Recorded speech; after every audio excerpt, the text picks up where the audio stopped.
یہ حضرت عبداللہ ابن مسعود سے ہے رضی اللہ تعالی عنہ، یہ بھی مسلم شریف کی روایت ہے۔ حضور فرماتے ہیں ما بعث اللہ من نبی فی امتہ قبلی الا کان لہ حواریون واصحاب،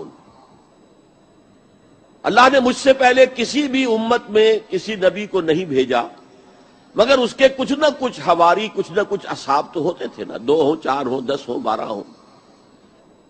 حضرت عیسیٰ کے حواری 12 تھے، ایمان لانے والے کل کہتے ہیں 72 تھے، بہرحال کچھ نہ کچھ ساتھی حواریون واصحاب یاخذون بسنتہ ویقتدون بامرہ، وہ کیا کرتے تھے؟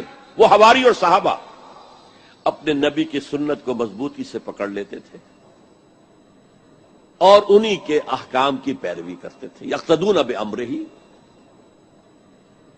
اقتداء کرتے تھے، پیروی کرتے تھے۔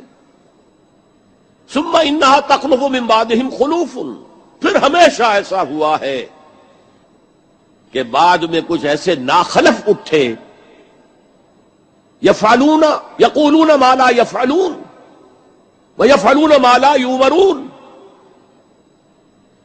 کہ وہ کہتے وہ تھے جو کرتے نہیں تھے اور کرتے وہ تھے جس کا حکم ہی نہیں ہوا۔ عرس منائے جا رہے ہیں، یہ کوئی اللہ کے رسول کا حکم ہے؟ کیا رسول کے صحابہ کا عمل ہے؟ کیا حضور کا عرس منایا گیا؟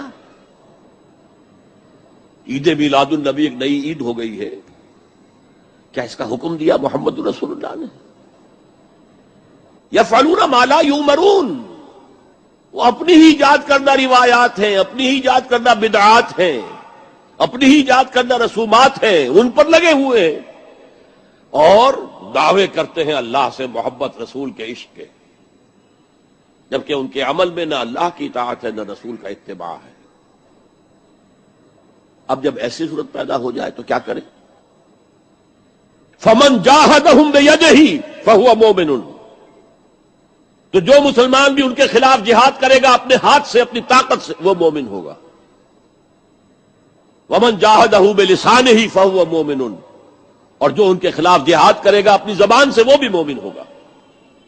وہی 3 درجے۔